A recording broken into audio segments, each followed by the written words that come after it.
Hi students, so I know that sometimes our internet is not great, so sometimes it's hard to follow tutorials step by step.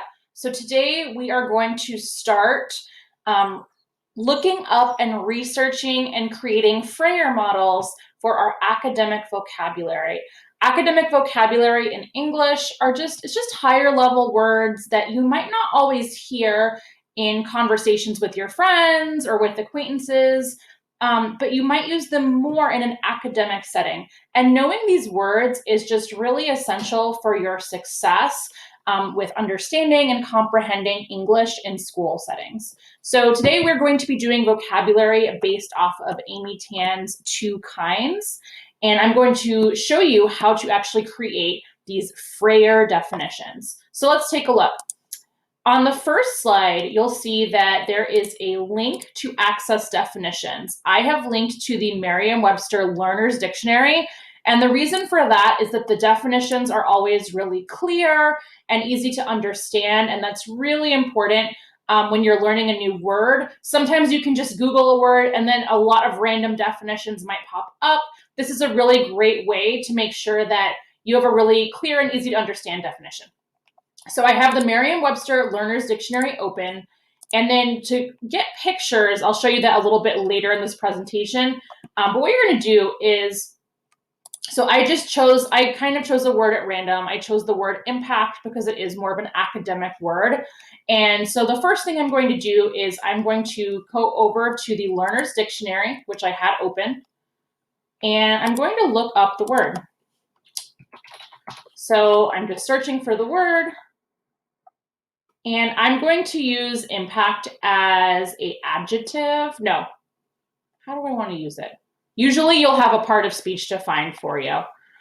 Let's use it as a noun, and I'm going to actually use this definition, a powerful or major influence or effect. If there's ever a word with multiple definitions and you're kind of wondering which one has more relevance to us, you can always shoot me an email and ask. So I'm highlighting the definition and I'm pressing Control C to copy it, or I can just right click and press copy. And so here in the picture for the word, so I'm going to show you how to do this. So what you're going to do, all right, I'm not sure why it cut me off as I finished with the definition. So I'm going to show you guys the rest of how to complete a Frayer model for vocabulary. So I found the definition from the Learner's Dictionary. And now what I'm going to do is I'm going to translate both the word and the definition. Now, you have two different ways you can do this. If you feel really confident of your ability with your first or second language, feel free to translate it on your own. That's often better just because you're going to remember it more. It's going to stick more. Maybe you are wanting to just like double check, like, hey, do I remember that word correctly? So what I'm going to do is I'm going to copy by pressing Control C or by right clicking. And then I'm going to go to Google Translate. If you're not sure how to get there, it's translate.google.com. And I'm copying the definition and I'm pretending that I'm a Portuguese speaker today. I wish I was a Portuguese speaker. So now you're going to see this little handy dandy button. It's right here.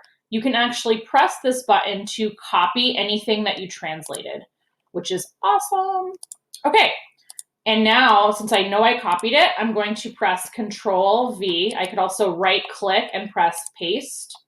Great. And I know that the definition or the translation of this word in Portuguese is impacto because I looked it up. I probably pronounced that completely wrong. Okay, now here's the most important part. So I asked you guys to create a picture for your word because this is a great way to our brains are so visual that this is a really great way to make the vocabulary stick in your mind. So you have some options for how to find a really cool picture. The first thing you could do is you could go to the top right here and you can click Insert, Image, and then search the web. So you can search for some different pictures to visualize impact. I personally prefer to go to image search because it gives me some more options. So I'm going to go to I'm going to click on the little plus sign to make a new tab. And I'm going to go to images.google.com. Great.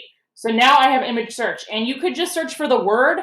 You could search by the definition. It's really up to you. You are looking for an image that's going to really stick in your mind for really keeping this word alive in your memory. So I'm looking for the word impact. Lots of just word clouds of the word. I'm looking for an image. Ooh, I really like this.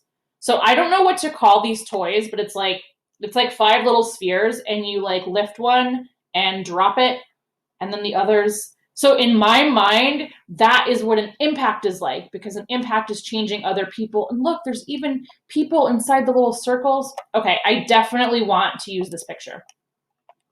So I clicked on the picture. Now I'm going to right click and select copy image. And now I'm going to go back to my Frayer model, and I'm going to paste the image just anywhere in the slide. Now it's very big, so I'm going to make sure to resize it. And I'm going to put it over here. All right, guys, so this is what you're doing today. You are working on academic vocabulary, and this is just such a really important skill to have. These notes are going to help you make the vocabulary really sticky in your mind and easy to remember. And we're also going to be using these words as we write this week and next. Don't forget to click submit or turn in on your vocabulary once you're done, and I hope this is helpful.